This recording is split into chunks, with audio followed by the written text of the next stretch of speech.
ऋषियों ने महात्मा सूत जी को एक बात पूछी, आपका ध्यान इधर हो। वो कहते हैं जीवशाह श्रुताम प्राप्ता प्रायो घोरे कलाविया। कलयुग में जीव प्राय आसुरी स्वभाव का हो जाएगा, और ये बिल्कुल पक्का है, कलयुग में जीव आसुरी स्वभाव का हो जाएगा। असुर से किसे कहते हैं?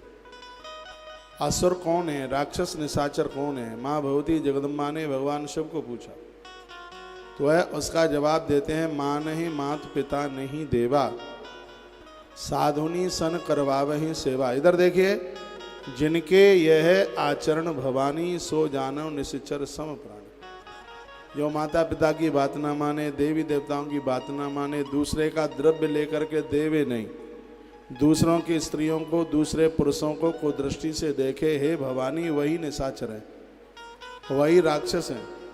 तो कलयुग में ऐसे लोगों की कमी नहीं होगी। तो सूत जी को शौनक से पूछने लगे, तस् संशोधने कमी विद्यते परमायनम। ऐसे लोगों का भी कल्याण कैसे हो सकता है जो कलयुग में दूषित हो चुके हैं?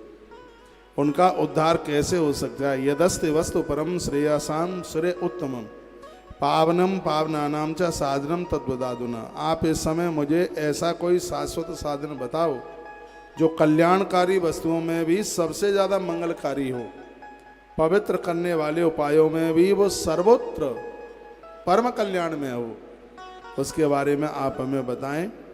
वह साधन ऐसा हो जिसके अनुष्ठान से शीघ्र ही अंतःकरण की शुद्धि हो जाए, अंतःकरण शुद्ध हो जाए, उससे निर्मल चित्त वाले पुरुष को सदा के लिए भगवान महादेव की भक्ति प्राप्त हो जाए, शिव की भक्ति प्राप्त हो जाए। तो ऐसा कोई उपाय बताएं। तब श्री सूत जी कहने लगे, कहते हैं, धन्यस्तम मुनि शार्दूल श्रवण प्रीत लालसा। धन्य है आप, आपने भगवान शंकर की कथा सुनने के लिए लालसा प्रकट की है। तो वो कहते हैं, सर्व सिद्धांत निष्पन्नम भक्ताधिक विवर्धनम शिवतोषकरम द्रव्यम शृणु वत्स रसायनम। सूत शौनक ऋषियों को कहते हैं कि शीघ्र ही भक्ति कैसे प्राप्त होगी? जिनको भजन में मन लगता नहीं है, उबासियाँ आती हैं, आलस आता है, प्रमाद आता है, माला छूट गई है, बिल्कुल पूजा में बैठने का जिनका मन ही नहीं होता, श्री सूत जी महाराज कहते हैं कि शिव महापुराण ग्रंथ का स्वाध्याय करो, आप ईश्वर से दूर नहीं जा पाएंगे, किसी भी देवी देवता के भक्त क्यों नहीं है, आपका आलस्य और प्रमाद दूर भाग जाएगा। आप में कुछ माताएं बहनें भाई लोग ऐसे बैठे हुए हैं, पहले खूब पूजा पाठ करते थे। एक खटपट की आवाज आ रही है भाई,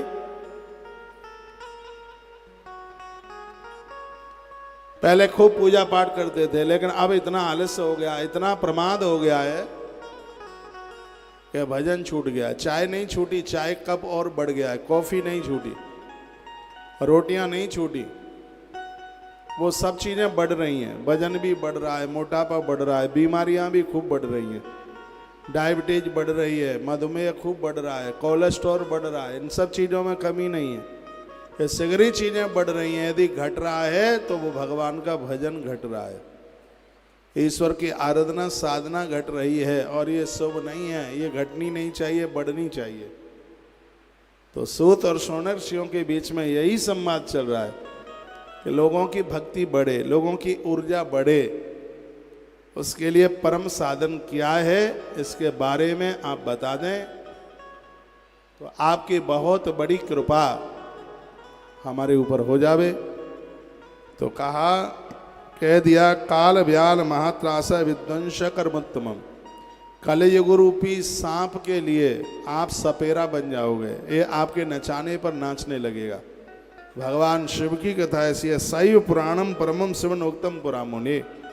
ऐसी से पुराण की एक कथा है, भगवान शंकर ने पूर्व काल में अपने मुख से इसकी महिमा का वर्णन किया है। सनत कुमारों ने भगवान व्यास को इसकी महिमा का वर्णन किया, व्यास जी ने सनत कुमारों से इस संदेश उपदेश को प्राप्त किया, और यह पुराण से महापुराण कलकाल में किसी वरदान से कम नहीं है। ऐसा नहीं है कि हम आपको राम कथा सुनाएं तो राम कथा की महिमा, भागवत सुनाएं तो भागवत की महिमा, और अब शिव महापुराण सुना रहे हैं तो शिव महापुराण की महिमा। तो ये झूठ नहीं है, इसका महात्म्य स्वयं भगवान शंकर ने सुनाया है। अपना भजन आराधना साधना आप बढ़ाना चाहते हैं तो गीता प्रेस की से महापुराण मिलती है, उसको लेके आइए, उस पर 5-7 बेलपत्र रोज चढ़ाइए और एक आध अध्याय का पाठ कीजिए। अभी 8 दिन में देख लीजिएगा उसका कितना बदलाव होता है, आपके घर में कितना आनंद होता है। एक अध्याय रोज पढ़ लो, 364 अध्याय है इसमें, और 1 वर्ष में पूरी शिव पुराण पूरी हो जाएगी। 1 साल जब पूरी हो जाए तो 3, 5, 7, 11 ब्राह्मणों को भोजन करा देना। और इतना छोटा सा उपाय करने पर लगेगा कि आपने भगवान शिव के नाम के जितने यज्ञ हैं संपूर्ण यज्ञ कर लिए।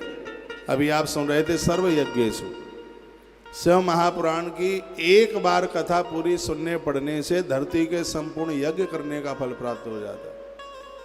इतना बड़ा महात्म है, इसको किसी सोमवार से शुरू करो या फिर इसको प्रदोष की त्रयोदशी से इसको आरंभ करो, गणेश चतुर्थी से इसको आरंभ करो। कोई अमृत सिद्धि योग है या रविवार के दिन या गुरुवार के दिन पुण्य नक्षत्र पड़ा है, उस दिन से इसको आरंभ कीजिए, आनंद हो जाएगा। ये कथा कमाल कर देगी, तुम्हें इतना अद्भुत बना देगी, तुम ये कहोगे कि ये तो जिंदगी में जीवन में कोई चमत्कार हो गया। इतना बड़ा महात्म्य, इतनी बड़ी महिमा इस कथा की है। एतस्माद् परम किंचित पुराणम सेवतो मुनि न विद्यते मन शुद्धि कलियानाम विशेष। हे मुनि, विशेष रूप से कलयुग के प्राणियों की चित्त शुद्धि के लिए थोड़ा घने मत बैठिए, थोड़ा बेगरे मत बैठिए, घने बैठिए। बहुत दूर दूर आप बैठे हैं, वैसे भी आज पहला दिन है, परिसर में श्रोताओं की संख्या कम है, इसलिए टीवी पर आपको दिखाया नहीं जा रहा। तो आप कहेंगे कितने श्रोता कम बैठे हुए हैं, इसलिए कैमरे आपकी तरफ लगे नहीं है। भैया एक कैमरा लगा दो इनकी तरफ, अनुज भाई एक कैमरा। थोड़ा आप जो बेगरे बेगरे बैठे हैं थोड़ा घने घने आ जाओ, बीच में जगह खाली न जावे। उधर माताएं बहुत दूर बैठ गई हैं पीछे, थोड़ा नज़दीक नज़दीक बैठिए, बीच का गैप समाप्त कीजिए। बोलो बांके बिहारी लाल की जय, शंकर भगवान की जय, जगदम्बे माता की जय, जय जय श्री जय जय। राधे श्री शिवाय नमस्तुभ्यं, श्री शिवाय नमस्तु, नमस्तु श्री शिवाय नमस्तु। नमस्तुभ्यं। जिसके मुख से मंत्र निकलेगा उसका मुख त्रिवेणी की तरह पावन हो जाएगा। जैसे त्रिवेणी ताप प्रताप संताप सबको समाप्त कर देती है, जिसके मुंह से श्री शिवाय नमस्तुभ्यम शब्द निकलता है, मंत्र निकलता है, ऐसे मुख का दर्शन करने से प्रयाग में त्रिवेणी नहाने का फल प्राप्त हो जाता है। श्री शिव महापुराण का अद्भुत यह मंत्र है। कथा सुनिए पूरी, आनंद आवेगा। जन्मांतरे भवेत् पुण्यम मेदस्य सुधीमत तस्य प्रीतिर्भवेत् तत्र महाभागवतो मुनि। हे मुनि, जिस बुद्धिमान मनुष्य के पूर्व जन्म के बड़े पुण्य होते हैं उन्हें ही श्री शिव महापुराण कथा सुनने का सौभाग्य प्राप्त होता है। जिसके बहुत पुण्य है, जिसने बहुत पुण्य किए हैं, उन्हीं को शिव महापुराण की कथा सुनने का सौभाग्य प्राप्त होगा। भगवान महादेव की कृपा के बिना शिव महापुराण जैसी पवित्र कथा सुनने को नहीं मिल सकती। आज सोमवार है और सोमवार के दिन शिव महापुराण सुनने से 12 बार शिव महापुराण सुनने का फल प्राप्त होता है। प्रदोष का दिन पड़ जाए शिव पुराण की कथा में, सोमवार पड़ जावे तो शिव महापुराण की कथा की महिमा। माताओं से निवेदन है, पंडाल में कुर्सियां न लगाएं, साइड में बैठे, साइड में लगाओ दीवार के सारे। एक माता जी आप भी बैठ गई हैं, इधर लगाइए, पीछे लोगों को दिक्कत होगी। साइड में लगाओ कुर्सियां।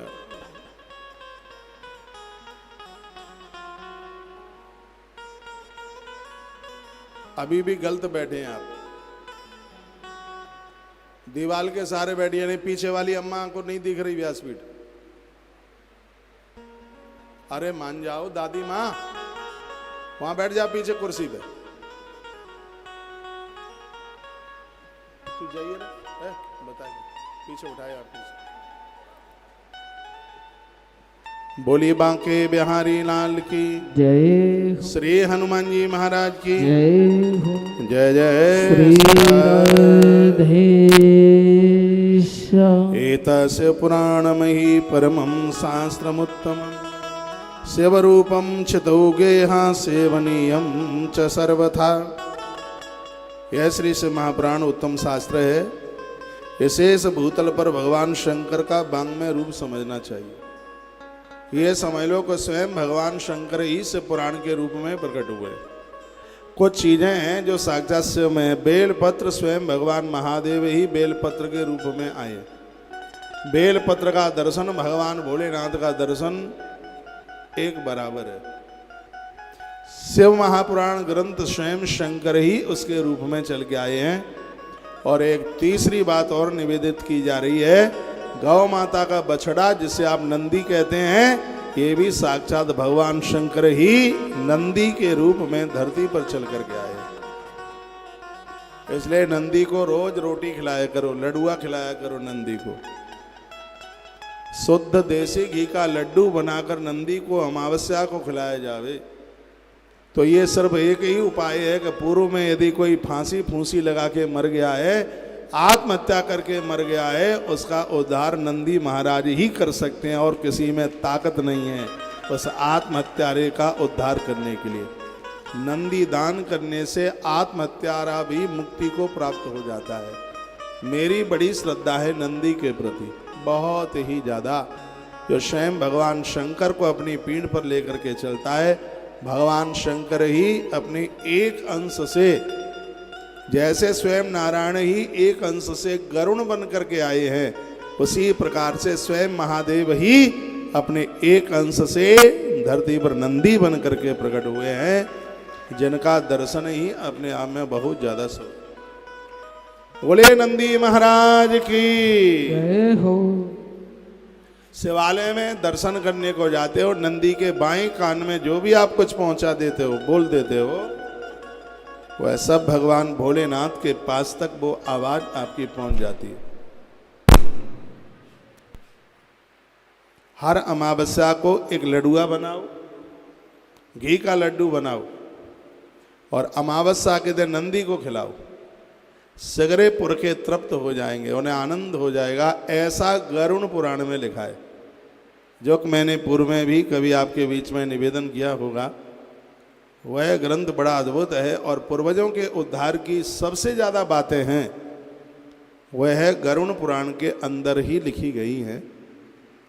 तो मैंने निवेदन किया, 3 रूप में शंकर धरती पर दिख रहे हैं। एक बेलपत्र के रूप में, साक्षात महादेव स्वरूप है, शिव पुराण में लिखा है, और एक शिव महापुराण के रूप में, और एक स्वयं नंदीश्वर के रूप में भगवान महादेव इस धराधाम पर दृष्टि गोचरित हो रहे हैं, उनका दर्शन हो रहा है। तो ये 3 जगह आपने बंदन पूजन प्रणाम कर लिया तो साक्षात भगवान महादेव का दर्शन कर लिया, ऐसा समझ लीजिए। आज तो पहला दिन है, कल से आप आए तो कुछ बेल पत्तियाँ लेके आइए। बेल पत्तियाँ शिव महापुराण पर चढ़ा देंगे, जिसका फल, जिसका पुण्य आपको प्राप्त होगा। उस पर ओम लिख के लाइए, राम राम लिख के लाइए, श्री लिख के लाइए, जो भी आपका अपना इष्ट का नाम है वह उसके ऊपर लिख करके लाइए और यहाँ हम इस ग्रंथ के ऊपर चढ़ा देंगे, उसका फल आपको प्राप्त होगा। तस्मात् स प्रयत्नेन कांचित पठनम नभि तथा स श्रवणम प्रेमणा सर्वकाम फलप्रदाः। वर्णन किया कि इसके पठन और श्रवण से इससे भक्ति प्राप्त हो जाती है, मनुष्य बहुत ऊंचाई को प्राप्त कर लेता है।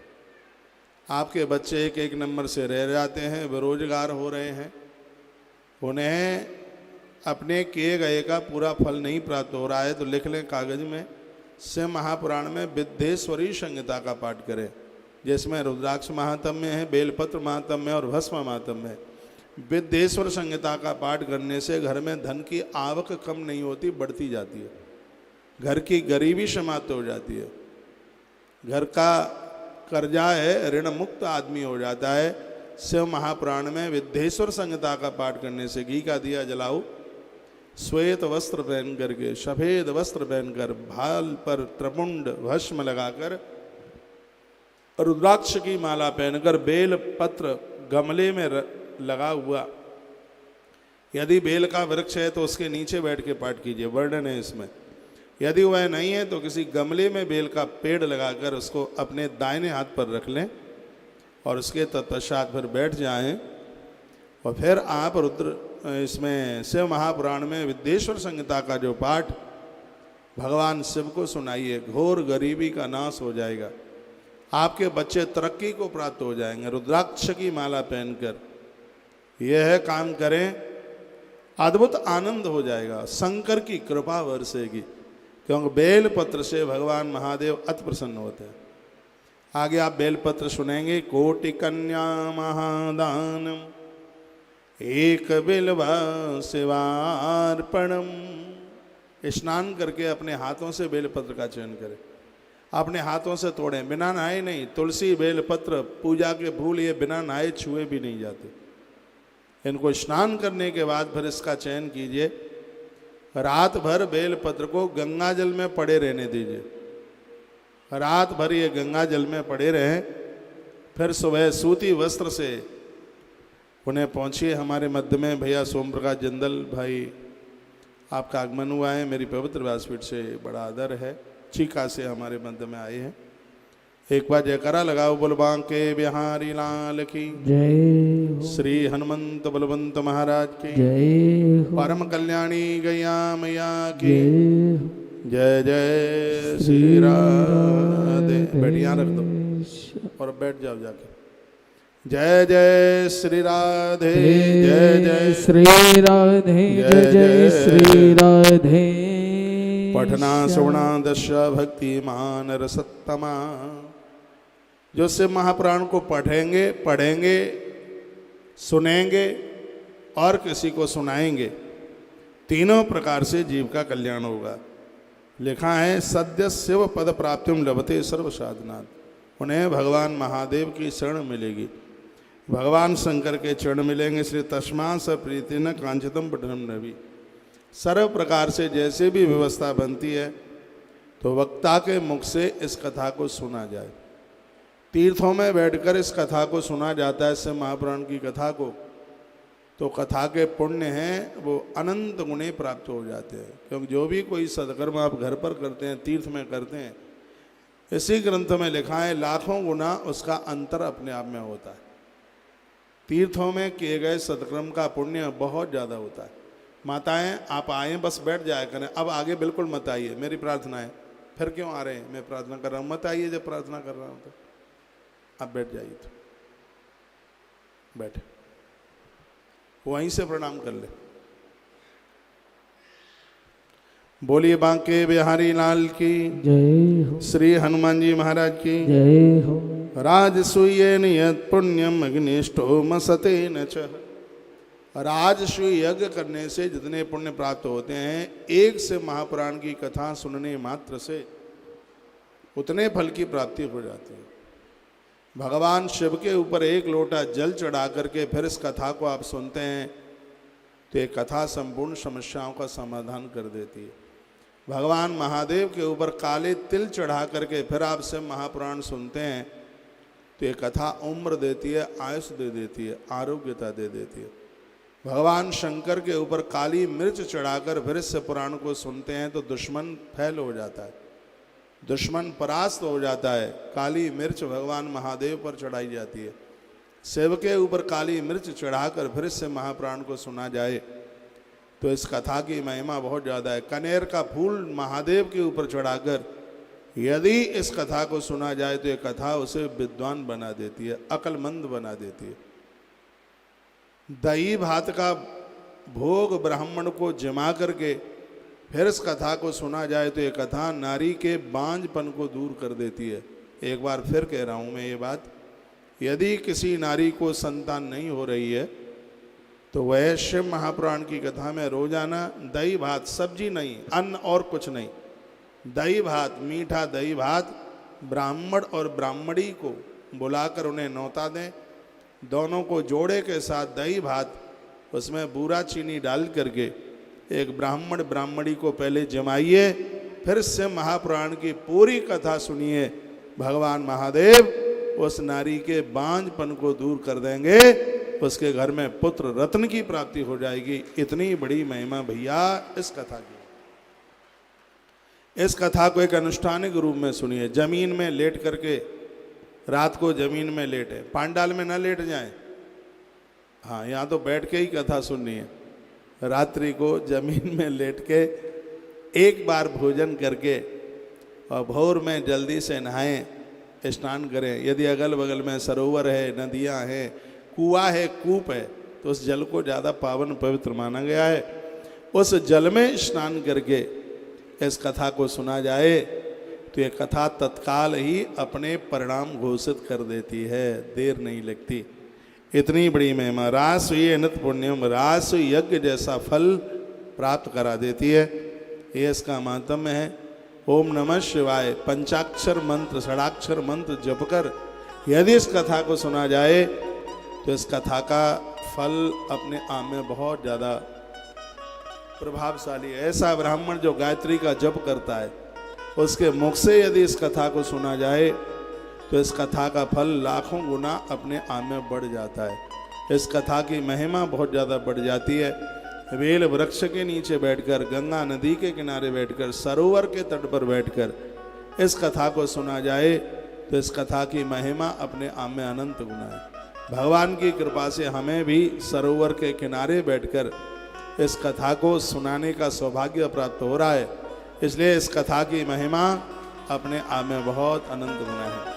शक्ति पीठों पर यदि शिव महापुराण की कथा सुनी जाए, बहुत ध्यान से सुनिए, शक्ति पीठों पर बैठकर यदि इस कथा को सुना जाए तो इस कथा की महिमा अपने आप में अनंत गुना है। और एक ऐसा योग बन गया है भगवान की कृपा से, भद्रकाली दिव्य शक्ति पीठों में से एक पीठ है। तो ऐसी शक्ति पीठ के सानिध्य में कथा शिव पुराण की सुनने का सौभाग्य प्राप्त हो रहा है। इसलिए भी इस कथा का फल अपने आप में अनंत गुना है। माँ भद्रकाली शक्तिपीठ से, कुरुक्षेत्र की पावन धरा से इस कथा को आप श्रवण कर रहे हैं। इसलिए इस कथा की महिमा अपने आप में और अनंत गुनी होगी। लिखा है तत्पुराणम शृण्वन्तम पुरुषो वा मनीश्वर न निस्तृत संसारम दग्धा कर महट भीम। हे मनुष्य, जो पुरुष से महापुराण की कथा को सुनेंगे वह सुनने वाला और सुनाने वाला दोनों ही भव सागर से वो पार हो जाएंगे। उनके पाप ऐसे जल जाएंगे जैसे सूखे वन में, जंगल में बांसों के घर्षण के द्वारा लगने वाली आग के द्वारा जंगल के पेड़ समाप्त हो जाते हैं। शिव महापुराण की कथा हमारे अपराधों को ऐसे समाप्त कर देती है। ये इतनी बड़ी महिमा इस कथा की है। तो भगवान की कृपा से सौभाग्य प्राप्त हुआ। यह गुण साधन से नहीं हुई, तुम्हारी कृपा पाही कोई कोई। ये अपनी ताकत से नहीं है, भगवान की कृपा से ही ऐसे संयोग बनते हैं और भगवान की कथा सुनने का सौभाग्य प्राप्त होता है। तो यह हमें और आपको नहीं छोड़ना चाहिए। वैसे भी कहा गया कोटिम तक्ताम हरिम स्मृत, 1 करोड़ काम करने से पहले भगवान के काम करें तो ज़्यादा अच्छा है, ज़्यादा बढ़िया है। बच्चे बड़े हो गए हैं, जिम्मेवारियां संभाल ली हैं, अब कोलू का बैल मत बनिए। जीवन का पता नहीं है कितनी जिंदगी है, कब जीवन का खटोला खिसक जाए, कब डोली निकल जाए पता नहीं है। बचा खुचा जीवन संस्थानों के साथ जोड़कर, इसमें सेवा कार्य से अपने आप को जोड़ करके अपनी जिंदगी को सार्थक कर लीजिए। घर में बच्चे भी बड़े हो गए, बच्चों को भी बच्चे हो गए, बहुत तुमने दुनियादारी के लिए काम किया, बचा खुचा जीवन है, उसको अपनी सेवा कार्यों से जोड़ लीजिएगा, संस्थानों से जुड़िए। अब बची खुची जिंदगी है वो ईश्वर के लिए समर्पित हो जाए तो बहुत ज़्यादा है। 24-24 घंटा आपने काम परिवार के लिए किया।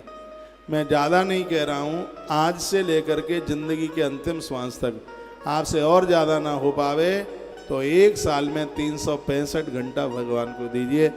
1 घंटा रोज दोगे तो इसी से पूरा हो जाएगा। 1 घंटा भगवान को आज संकल्प लेके जाएं कुरुक्षेत्र से, 1 घंटा रोज, हम जैसे लोग तो 20 घंटा भगवान को देते हैं पर डे। 4 घंटे में सोना वोना सब कुछ उसी में ही है। 20 घंटा हम परमार्थ परहित का ही सत्य है भगवान की पवित्र व्यासपीठ पर बैठे। सूर्य निकलता है उससे पहले हमारे कार्य भगवत सेवाओं में शुरू हो जाते हैं, जिसे करने में बहुत आनंद आता है, बहुत मस्ती आती है। ज़्यादा जो बने वो आप दीजिए, नहीं तो कम से कम 1 घंटा आप इस शरीर से उन सेवा कार्यों में अपने आप को जोड़िए जिसकी ज़रूरत इस समाज को है। पूर्व में भी जिनका, मुझे सबरी माता की कथा बहुत अच्छी लगती है। बिल्कुल बूढ़ी हो गई थी, राम जी जिस समय आए उस समय झुक गई थी सबरी। सबरी बिल्कुल वृद्धा थी, लाठी लेकर के चलती थी, लेकिन बूढ़ी सबरी रोजाना रास्ते में झाड़ू लगाती है, पग डंडियों को साफ करती है, सोचती है पता नहीं मेरे भगवान कब आएंगे, और जिस दिन जिंदगी में भगवान आ जाएंगे उसी दिन मेरी देह रूपी झोंपड़ी के भाग्य खुल जाएंगे। आइए 2 पंक्तियां हैं। सबरी रोज इंतजार करती है, सिर्फ झोंपड़ी के ही भाग्य नहीं खुल जाएंगे, हमारी जिंदगी के भाग्य खुल जाएंगे जिस दिन हमारे भगवान हमारी जिंदगी में आएंगे। जप करने से तो भगवान मिलेंगे कि नहीं मिलेंगे भगवान जाने, लेकिन सेवा करने से भगवान जरूर मिलेंगे। जप मत छोड़ देना, जप से मिलेंगे भगवान। यदि सेवा नहीं करोगे तो जप करने का अभिमान आ जाएगा, अहंकार आ जाएगा, लेकिन शरीर से सेवा करोगे तो अभिमान समाप्त हो जाएगा। इसलिए जप तो आप करते ही हैं, लेकिन सबरी बनिए। सबरी वह है जिसका तन सेवा के साथ में जुड़ा हुआ है, मन हरि चरणों से जुड़ा हुआ है, वो सबरी। आइए 2 पंक्तियां गुनगुनाते आनंद हो जाएगा।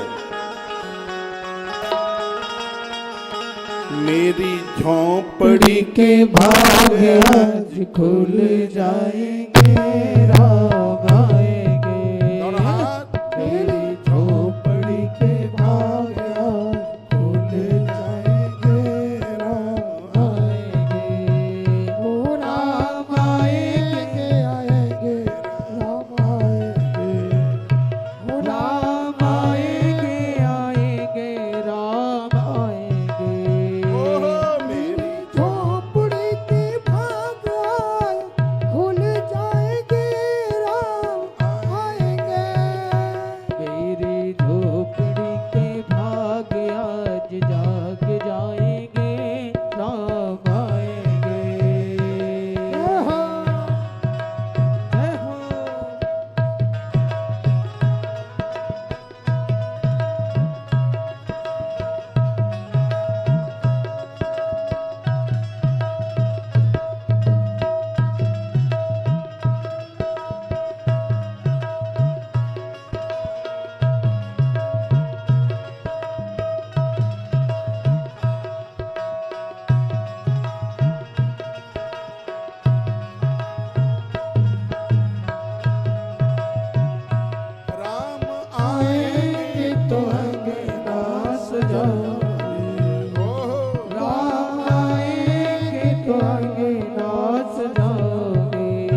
रुचि रुचि भोगे लगाओगे।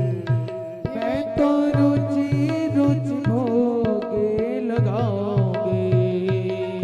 तो रुचि रुचि भोगे लगाओगे। मीठे मीठे बेर प्रभु को खिलाओगे। मीठे मीठे मेरे प्रभु को खिलाओगे। गुरु कृपा से ही भाग खोले जाएंगे, राम आएंगे। मेरी झोंपड़ी के भाग खुल जाएंगे, राम आएंगे। आएंगे आएंगे राम आएंगे। ओ राम आएंगे आएंगे राम आएंगे। तेरे छोटे आगे भाग आज खोले जाएंगे, राम आएंगे।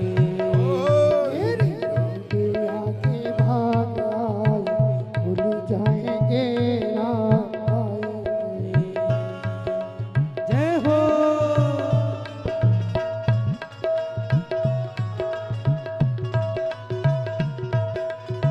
अवध बिहारी सरकार की।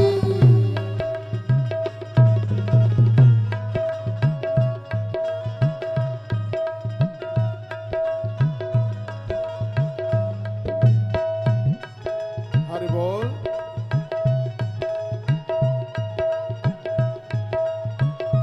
वाल्मीकि जी ने राम को तारा है।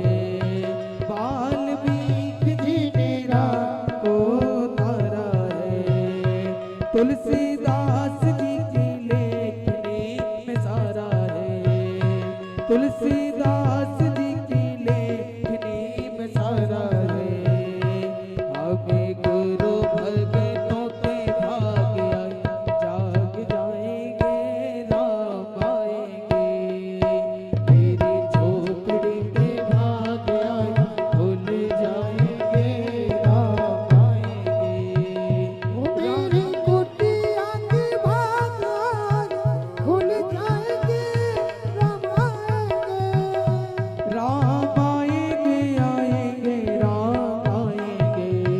ओ राम आएंगे आएंगे राम आएंगे। तेरी झोपड़ी के भाग खुल जाएंगे, राम आएंगे। मेरी झोपड़ी के भाग खुल जाएंगे, राम आएंगे। मेरी कुटिया के भाग खुल जाएंगे, राम आएंगे। राम आएंगे, राम आएंगे, राम आएंगे। मेरी कुटिया के, मेरी कुटिया के भाग आज खुल जाएंगे, राम आएंगे। मेरे राम सीताराम, मेरे राम सीताराम, मेरे राम, मेरे राम, मेरे राम।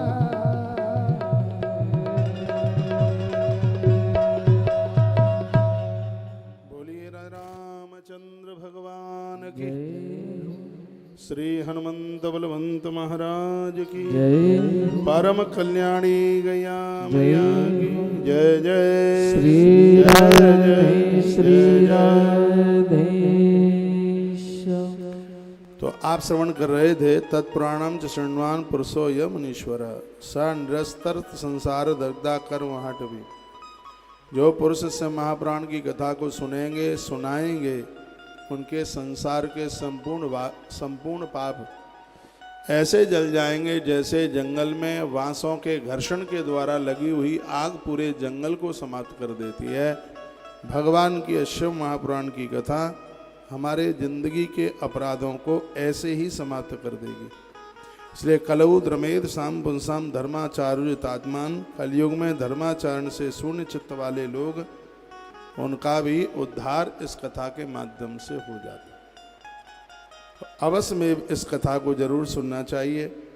एतस् पुराण स कथा सुन मात्रता किम ब्रमीम फलम तस्सा सब चित्तम समाश्रयेत। शिव महापुराण की परम पवित्र कथा का विशेष रूप से सदा ही सेवन करें, श्रवण करें। इस शिव महापुराण की कथा के श्रवण का फल कितना कहूँ, सूत कहते हैं इसके श्रवण मात्र से भगवान शंकर उस प्राणी के हृदय में आके विराजित हो जाते हैं। इस कथा के सुनने से भगवान महादेव हमारे हृदय में वह अपना स्थान बना लेते हैं। 24,000 श्लोकों से युक्त यह ग्रंथ है। इसमें 7 संहिताएं हैं। मनुष्य को चाहिए कि वह भक्ति, ज्ञान और वैराग्य के लिए बड़े आदर पूर्वक इस कथा को सुने, बड़ा अपना भाग्य समझकर इस कथा को सुने। कथा में जावे तो पोथी के ऊपर बेल पत्रियां चढ़ाए, बेल पत्र चढ़ाए। जैसे भागवत जी पर तुलसी पत्र चढ़ाने की भारी महिमाएं, शिव महापुराण की पुस्तक के ऊपर बेल पत्र की पत्तियां चढ़ाने की बहुत बड़ी महिमा है। इसमें 7 संहिताएं। सबसे पहले विद्येश्वरी संहिता, दूसरी है रुद्र संहिता, तीसरी है शतरुद्र संहिता, चौथी है कोटि रुद्र संहिता, 5वीं है उमा संहिता, 6वीं है कैलाश संहिता और 7वीं है वायवीय संहिता। इस प्रकार से 7 संहिताओं से भरा हुआ एक ग्रंथ है। ससप्त संहिताम दिव्यम पुराणम शिव संहिताम। 7 संहिताओं से युक्त यह दिव्य शिव महापुराण परम ब्रह्म परमात्मा के समान विराजमान है। जिसके घर में शिव महापुराण की पोथी है वो ये सोच ले कि साक्षात भगवान महादेव उसके घर में बैठे हैं। उसका घर घर नहीं, उसका घर काशी बन गया है। यहाँ पर शिव महापुराण ग्रंथ की स्थापना होती है, भगवान महादेव उस स्थान को काशी बना देते हैं। काशी किसे कहते हैं? जहाँ अपराधी की भी मृत्यु होती है तो उसकी मौत बिगड़ती नहीं है, ये काशी का फल है। इस ग्रंथ में काशी की महिमा आप सुनेंगे तो ये बात मुझे बड़ी अच्छी लगी है, जिसमें कहा है कि जिसके घर में शिव महापुराण की पूजा है वो यह सोच ले कि उसके घर में भगवान महादेव हैं, और जिसके घर में महादेव हैं वह घर घर नहीं, वो काशी है। जिसके घर में राम है वो राम, जिसके घर में है वो घर नहीं, वो साक्षात अयोध्या है। जिसके घर में कृष्ण, वो घर साधारण घर नहीं, उसका घर तो साक्षात वृंदावन।